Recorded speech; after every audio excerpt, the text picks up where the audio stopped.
Hello guys, welcome back to the channel. Today is Monday, the 14th of November 2016. Now if there's some noises in the background, obviously that's gonna be outside of my control, so apologies for the interference in recording. This article from Zero Hedge: chaos ensues as Europe splinters in response to Trump. UK, France, Hungary snub EU emergency meeting. This was published on the 13th of November, last night at 9:17 PM by Tyler Durden. While America's so-called, quote, establishment, end quote, the legacy political system and mainstream media appear to be melting and transforming before our eyes into something that has yet to be determined. Europe also appears to be disintegrating in response to the Trump presidential victory. In a stunning development, Britain and France on Sunday night snubbed a contentious EU emergency meeting to align the bloc's approach to Donald Trump's election, exposing rifts in Europe over the US vote, hailed by diplomats as a chance to, quote, send a signal of what the EU expects, end quote, from Mr. Trump. The plan fell into disarray after foreign ministers from the bloc's two main military powers declined to attend the gathering demanded by Berlin and Brussels.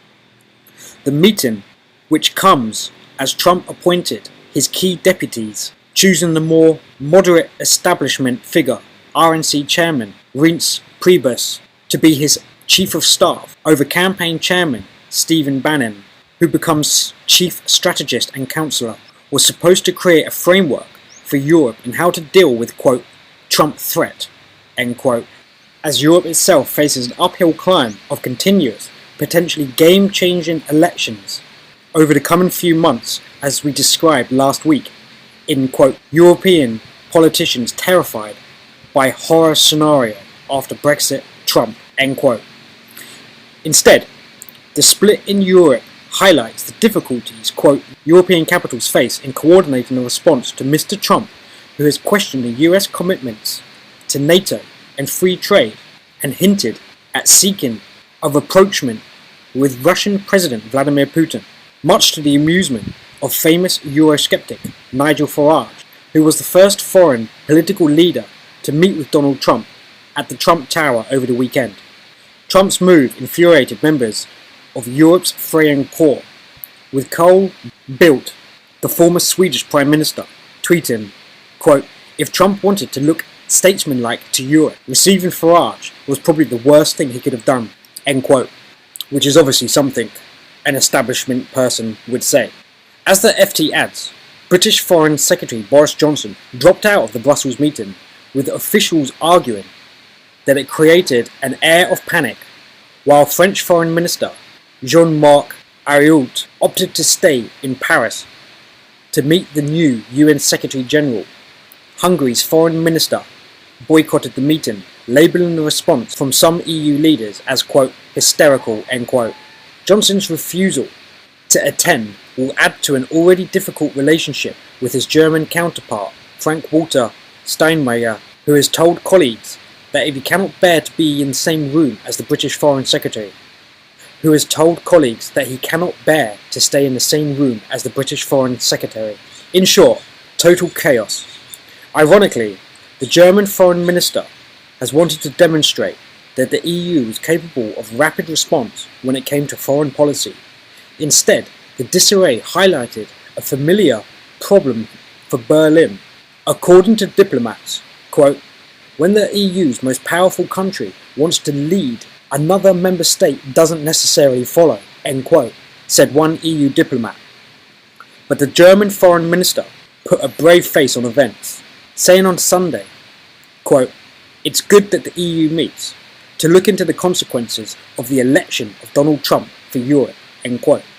A combination of Trump's election and Britain's vote to leave the EU has triggered calls for a total overhaul of the EU's foreign and defence policy, with Berlin and Paris demanding greater integration. Quote, if the US disengages from Europe, we need to look after our own security, end quote, said one EU diplomat.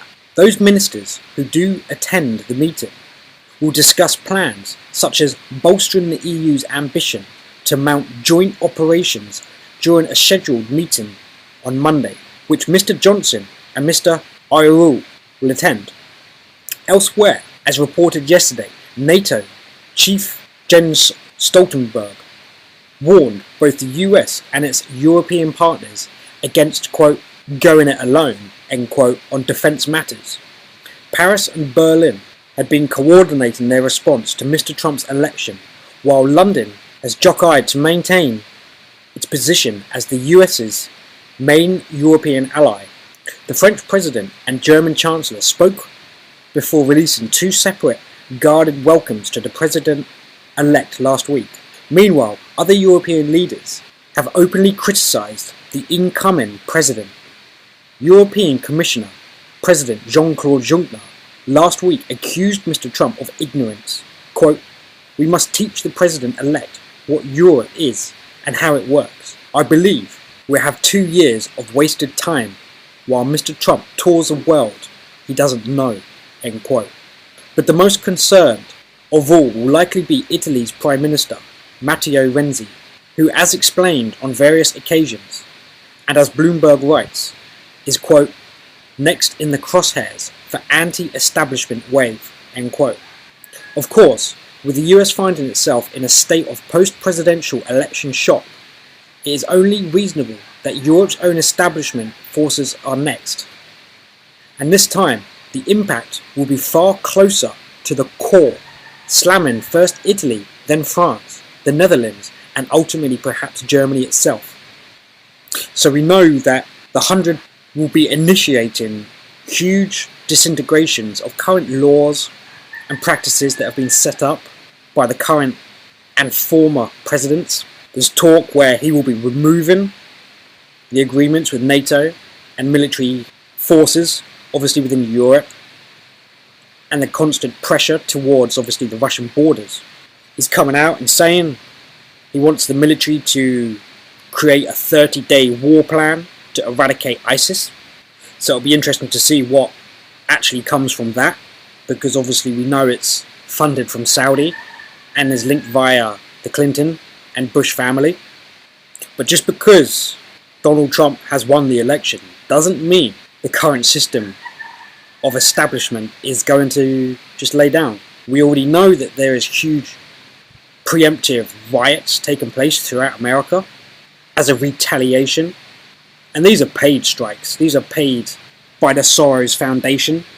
But what might well happen is the riots just escalate, and unfortunately a lot of the youth populations will be sucked into it because they will see rioting, they will see looting taking place.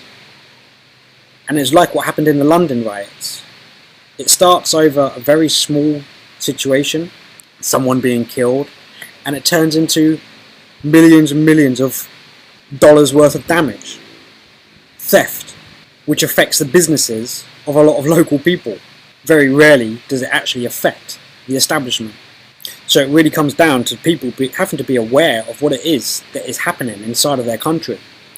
And the main issue will be teaching people about the indoctrination that's taking place and why it is they feel they might be fighting for the wrong cause or defending the wrong form of politics. It's not the people that are to be blamed.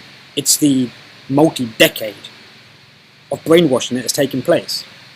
But what is the most worrisome fact is that we all know these riots could turn major, especially that you have a 2-month period before Trump even gets into office, if he gets that far. Because everyone is aware of this pending martial law that is lingering. If there is social unrest, everyone's aware of these FEMA camps that are now being readied for social unrest.